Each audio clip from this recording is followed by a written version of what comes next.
Welcome. The purpose of this video is to show you how to delete a range of records. Now I want to start by saying that this is a very dangerous process. So if you're unsure about what's going on or you want to make sure that you're doing everything correct, please feel free to call us at any time. It's much easier to fix it on the front end than it is to fix it on the back end. When you're deleting records out of the inventory, you're literally deleting them. It's not like they're going into a recycle bin where we can just easily pop them back into SBC. So one other thing about the inventory, your inventory isn't a long necklace chain. So when you're moving to the right, you're moving from one bead, if you will, to the next bead, to the next bead in your necklace chain. So we want to make sure that when you're moving forward in your necklace chain and moving backwards, you're going to the same places. You're going through the same series of records every time. Your sort order in your inventory can have a direct effect on this because there are times when your sort order moving to the right can be different than the sort order moving to the left. To fix this, you would want to make sure that you run integrity tests to make sure your inventory is in the correct chain before you even start thinking about deleting a range of records. So to start, I would go and run my integrity tests. So I'm going to go into my system utilities, and then into number 9, my universal file utilities, and then into my integrity checks. Now I'm not going to run my integrity checks because I have a million plus parts in my inventory. It's going to take a couple minutes, but I'm just going to show you how to set up the screen. So I want to make sure that there's an X in front of all 4 of my tests and press Control W to get to the next screen. I would put my X in front of the file that I want to run, home, and then enter. And it's going to run for me a report, and it's going to let me know where I have errors and if I have errors. I'm going to cancel this by pressing my Control-C key to stop the job. But you would let your job run. You want to make sure that you have 0 errors in test 1, 2, 3, and 4. There's a video in this collection that will walk you through how to fix those if you do have integrity errors. If you have no integrity errors, then you can move on to the next step. So I'm going to escape and go out to my main menu. Now, another step that I'm going to take is I'm going to copy my inventory files, or make a copy of my inventory files, unless I have a backup that I can go right back to. So if you ran a physical backup through your backup software right before you do this, there's no reason for you to make copies of the file. Or if you're doing this first thing in the morning and you have last night's backup that we can go to grab the information just in case you blow away the wrong parts. In the case that you're doing this in the middle of the day or you're not sure about your backup, you can go and make a copy of those files. So I'm going to minimize my screen, and I have a user data copy on my desktop. If you have one, you can access it here. If you don't, you'll want to go to the server or to a machine that has a copy of user data available. And when I go into user data, if I'm going to delete inventoried parts, I'm going to look for anything where the first couple characters of my name is INV. So your inventory is actually fields like inv.dat and inv.key. I just put these in name order. And so if you see right here inv.dat, that's my inventory. The file is huge, so that tells me that that's my inventory. My inv.key is another required file for me to make a copy of if I'm going to delete information out of my inventory. But if you'll notice, I have an INV here, which is actually nothing. That's a garbage file. I can tell by the date. My keys, INV 1, 2, 3, 4, and 5, those are how I search for things in my inventory. And then I have a bunch of extra files here as well. So to make my life easier, whenever I come in, if I'm going to blow away a bunch of stuff, I would make a copy of anything where the first 3 characters are INV. It may be a bit of a waste, but then I'm saving my own butt. If I happen to delete parts in my inventory that I didn't mean to, I've got the files available that I can just throw back in. Also, if you have STR files in your inventory, if you're a multi-store scenario, so you'd have STR files, you want to make a copy of those as well.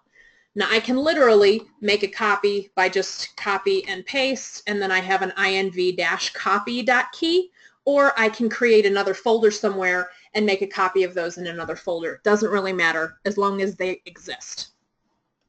So now I'm going to go back into my inventory, or into my SBC, and I'm going to go into my inventory, System Utilities, and then my inventory file utilities are in number 7. Now you may not have access to the Y menu, and that's not necessarily a bad thing. We don't want everybody to have access into the Y menus because that's where you can do real damage to your system.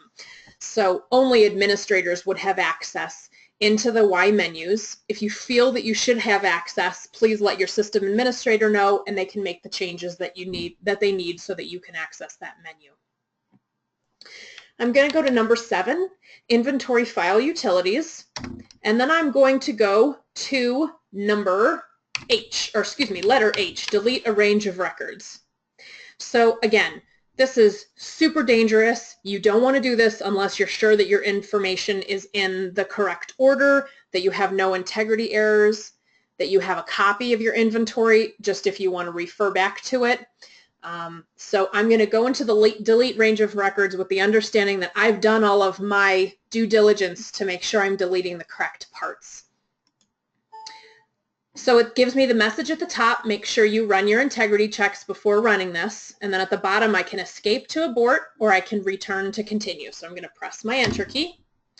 And my screen looks like this. Now you'll probably notice in your field op value area of this screen that there's a bunch of junk in there. The reason there's a bunch of junk in there is because we intentionally put a part in there that doesn't exist, or some kind of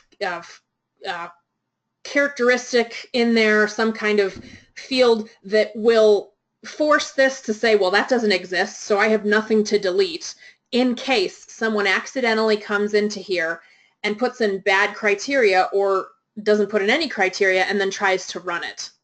So you'll see probably some crazy garbage in your field.value area, and we did that on purpose. So first, batch print. Do I want to run this through my batch?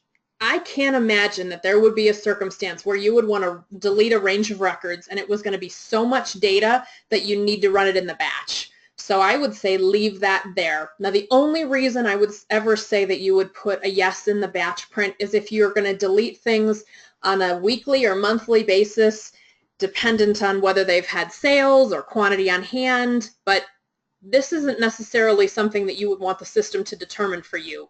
It's probably something that you would want to determine on your own. So I can't think of a reason other than that you'd say batch print yes, but you can if you want to. Detail or total is just going to be what shows on my report if I print this on paper. So that's up to you, whether you want to just see a total number of pieces deleted or whether you want to see each part number itself. Hard copy. Yes, if I want paper. C if I want to see it on my screen. No if I don't want to see it at all. Again, this is kind of dangerous. I always say hard copy at least C so that I can see on my screen what I'm deleting. In the case that I was to pull up the wrong parts and start deleting the wrong parts, this program forces me to press the enter key at the end of each page of information. I'll show you that in a second. So in the case that I had started to delete the wrong stuff, I can at least hit my escape key and kill the job before I delete absolutely everything I meant to delete. I might have 20 or 30 parts that I need to get back, but then I wouldn't have to get back an entire line of parts. So start and stop. My suggestion is if you are deleting a range of records, you put the start and the stop number, the bookends of the line that you're trying to delete. So for my example, I'm going to delete Z-S parts. And I have 3 of them. Or actually, I have only 1 of them. I have 2 bookends and then this part. So I'm not doing a lot of damage. But so regardless, I'm going to put that information into my start and stop so that I don't accidentally delete the wrong information.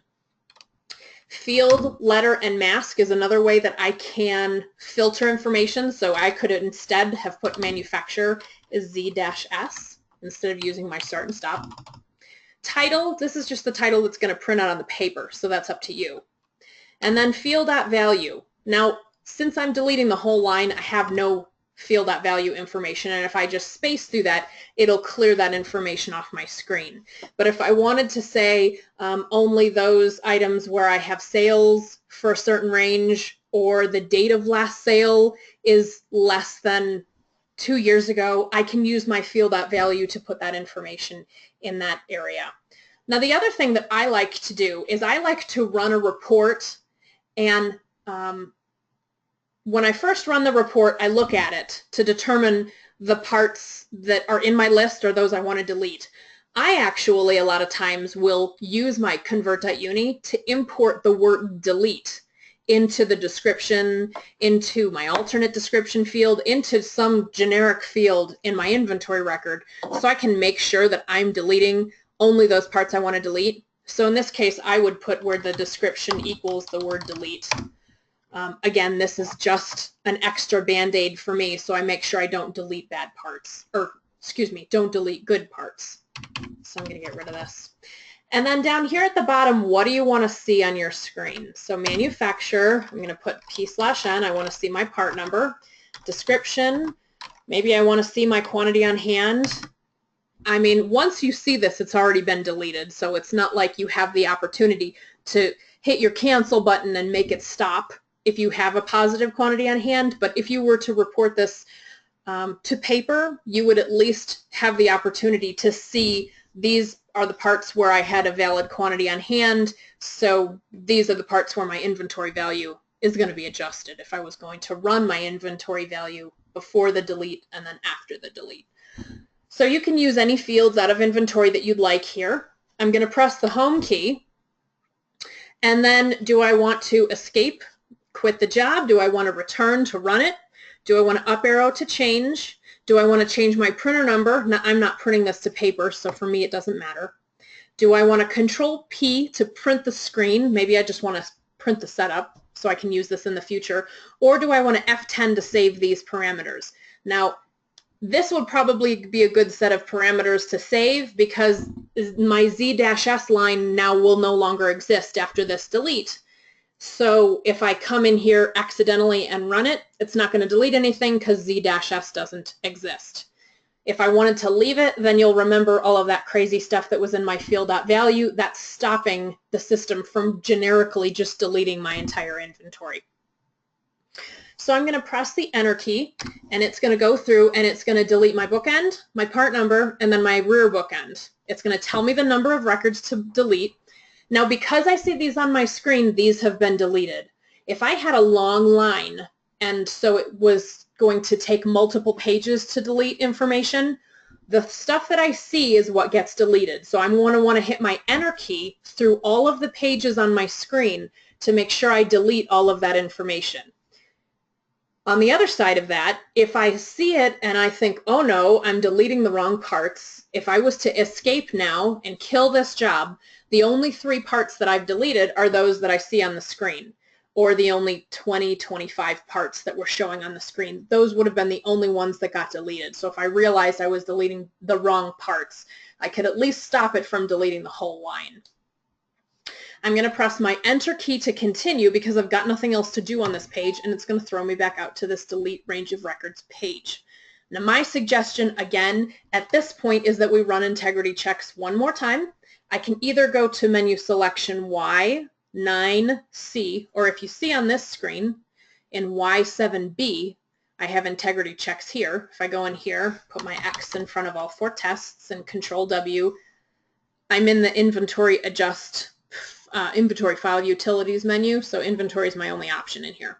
So I can put my X in here and I can run my integrity checks over my inventory one more time to make sure that I don't have any problems. Now, do I need to do that? No, but then I have a better opportunity of checking or of catching any problems instead of my employees having to find those issues later.